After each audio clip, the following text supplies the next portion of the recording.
Oh, mi gente querida, acérquense, vengan a sentarse conmigo en este banquito de madera que está bajo la sombra del árbol de mango.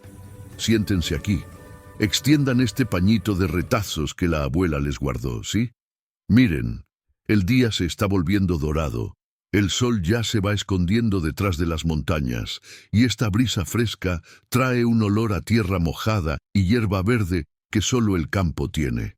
Pasé todo el día pensando en ustedes. ¿Sabían? Mientras preparaba el almuerzo, mientras lavaba la ropa en el tanque, mientras ordenaba la casa, mi cabeza no dejaba de recordar las historias que tengo que contarles.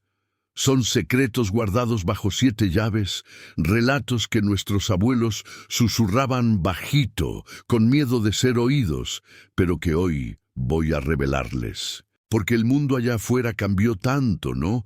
Tanta prisa, tanta tecnología, tantas cosas artificiales. Pero aquí, en este rinconcito nuestro, todavía mantenemos viva la llama de la sabiduría antigua, de los cuentos que enseñan, que asombran, que transforman. Antes de comenzar, déjenme prepararles un café recién colado, de esos que llenan la casa entera con aroma de hogar. Y hay galletas de almidón saliendo del horno, crocantes todavía, justo como a ustedes les gustan. Ahora acomódense, mis amores, porque la noche será larga y las historias harán que su corazón lata más fuerte, que sus ojos se abran de asombro, y que su alma se llene de una nostalgia que ni sabían que llevaban dentro. Voy a empezar con el relato más misterioso que he escuchado. Uno que vino de las manos temblorosas de doña Isabela, allá en Monteverde, Minas Gerais. Ella me lo contó con lágrimas en los ojos, jurando por todos los santos que cada palabra era verdad absoluta. Este caso vino de las manos trémulas de doña Isabela, de Monteverde, Minas Gerais, 72 años, una señora de ojos claros que parecían guardar siglos de historias no contadas. Ella me escribió una carta, de esas de papel arrugado, con olor a baúl antiguo, con letra cursiva perfecta, cada palabra elegida con cuidado, como quien revela un secreto familiar por primera vez. Doña Isabela comenzó contando sobre la hacienda de su familia, heredada de su bisabuelo, pasada de generación en generación, un lugar tan antiguo que las propias piedras del cimiento parecían susurrar historias de los tiempos del imperio. La casa era de arquitectura colonial, con gruesas paredes de adobe, ventanas altas de madera maciza y un gran corredor donde la familia se reunía en las noches calurosas de verano. Pero había un lugar específico en la propiedad que todos evitaban. Un conjunto de piedras antiguas dispuestas en círculo, allá al fondo del terreno, cerca del arroyo que cruzaba la tierra. Los mayores decían que aquellas piedras eran sagradas, que habían sido colocadas allí por los primeros habitantes de la región, mucho antes de la llegada de los portugueses, y que debían ser respetadas. El abuelo de doña Isabela siempre advertía: no toquen esas piedras, no se sienten sobre ellas, no profanen ese lugar. Y durante años, la familia obedeció. Los niños crecieron oyendo que aquel era un territorio prohibido, que algo antiguo y poderoso habitaba allí. Pero ya saben cómo es la juventud, ¿no? La curiosidad es más fuerte que el miedo. Cuando doña Isabela tenía unos 16 años, llena de esas ideas modernas que venían de la ciudad, decidió desafiar la tradición. Un domingo por la tarde, mientras la familia dormía la siesta, tomó una canasta con un libro y una toalla y fue directo al círculo de piedras. Voy a probar que todo esto son tonterías de viejos, pensó, con esa arrogancia típica de la edad. El sol estaba fuerte, pero bajo los árboles centenarios que rodeaban las piedras, el clima era fresco, casi frío. Extendió la toalla sobre la piedra central, plana como una mesa, y se recostó para leer. Al principio, todo parecía normal. El canto de los pájaros, el murmullo del arroyo, el viento moviendo las hojas. Pero entonces algo extraño comenzó a suceder. Doña Isabela sintió un hormigueo en las manos, como si estuviera sentada sobre una corriente eléctrica muy suave. Lo ignoró. Minutos después, oyó susurros, voces bajas, en unísono, hablando en una lengua que no reconocía. Era como si las mismas piedras cantaran una melodía ancestral. El corazón le empezó a latir más rápido. Pensó que sería el viento, hasta que las piedras comenzaron a vibrar. Primero suavemente, luego con más fuerza, hasta que vio piedrecillas saltando en el suelo como si bailaran. El aire alrededor del círculo se volvió denso, como si mirara a través del agua. Y entonces las vio, figuras humanas hechas de luz, danzando alrededor del círculo, entonando cánticos en un idioma olvidado. Ella no sintió miedo, sino una paz profunda, como si presenciara algo sagrado, algo que trascendía el tiempo. Las entidades de luz no parecían notarla, o si lo hacían, no les importaba. Continuaron su danza ritual por unos minutos que parecieron horas, hasta que lentamente se desvanecieron. El aire se calmó y los susurros cesaron. Doña Isabela se quedó allí temblando, sin poder procesar lo vivido. Cuando logró moverse, corrió a casa y contó todo a su abuelo. En lugar de enojarse, el anciano la abrazó y lloró. «Tú lo viste», susurró. «Tú realmente lo viste.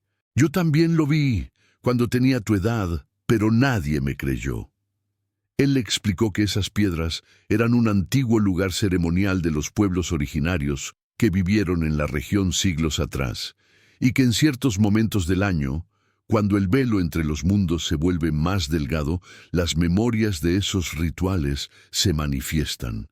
No eran fantasmas ni apariciones, eran ecos del pasado, registros energéticos de momentos tan intensos que quedaron impregnados en el lugar. Desde aquel día, doña Isabela jamás volvió a dudar de las enseñanzas de los mayores. Aprendió a respetar esas piedras, a honrar la historia que representan, y hasta hoy, en las noches de luna llena, lleva ofrendas de flores y hierbas al círculo como señal de respeto.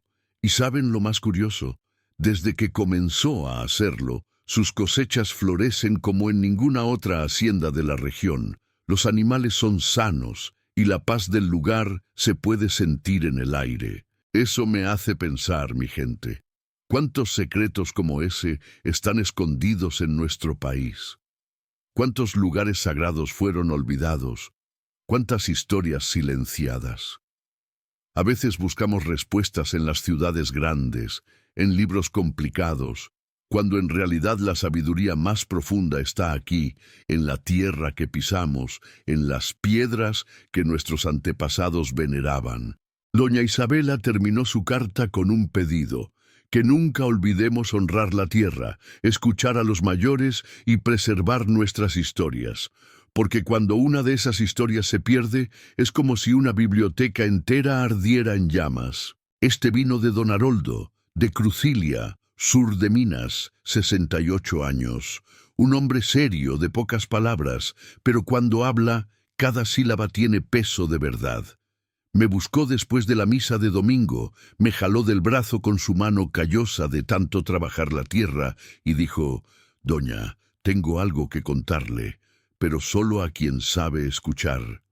La historia ocurrió en los años 70, cuando él era un camionero joven, lleno de energía, haciendo fletes por todo el interior de Minas Gerais. En aquella época, las carreteras eran muy diferentes. De tierra, oscuras, llenas de curvas peligrosas y poca señalización.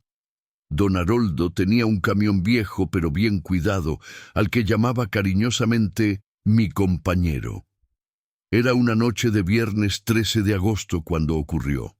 La noche estaba especialmente oscura, sin luna, con una neblina espesa que reducía la visibilidad a pocos metros. El radio apenas funcionaba, solo ruido, así que conducía en silencio, con el sonido del motor y los faros cortando la oscuridad. Alrededor de las 2 de la mañana, en un tramo desolado entre Baependi y Crucilia, vio una figura a la orilla del camino. Era un niño, no tendría más de 7 u 8 años, vestido completamente de blanco, impecable a pesar del polvo. El corazón de don Haroldo se encogió. ¿Cómo podía un niño estar allí, solo, en plena noche? Redujo la velocidad y se detuvo. «¿Dónde están tus padres, hijo? ¡Estás perdido!», gritó por la ventana. El niño no respondió. Solo lo miró con unos ojos enormes, oscuros como la noche, pero con una expresión serena, casi celestial.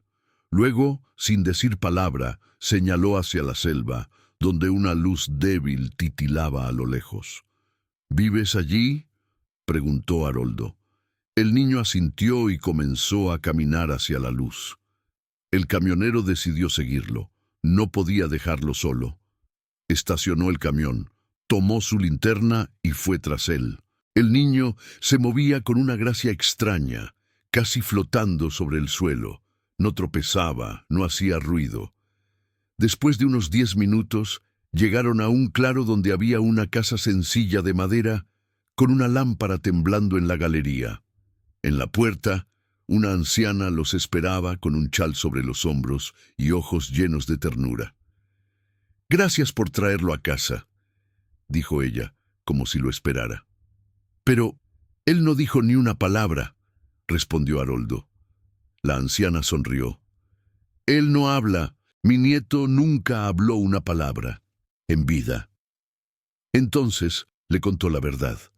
Su nieto Miguel había muerto 20 años antes, atropellado en esa misma carretera. Desde entonces, en algunas noches, su espíritu aparecía para guiar viajeros perdidos o en peligro hacia un lugar seguro. Esa noche, más adelante en la ruta, un puente improvisado había colapsado tras una lluvia fuerte. Si Haroldo hubiese seguido recto, habría caído al río con su camión. El niño lo había salvado. Haroldo pasó la noche en casa de la anciana y al amanecer comprobó que el puente, efectivamente, estaba destruido.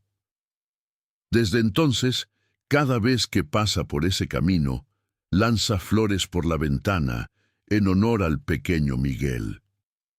Y ha escuchado de otros conductores que también fueron salvados por un niño silencioso en noches de neblina. Eso me hace pensar, mi gente, ¿cuántos ángeles disfrazados cruzan nuestro camino sin que lo sepamos?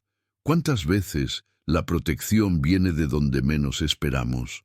Don Haroldo aprendió que nunca debemos subestimar los encuentros casuales, porque a veces son encuentros divinos, destinados a protegernos, a guiarnos, a recordarnos que nunca estamos solos en este viaje.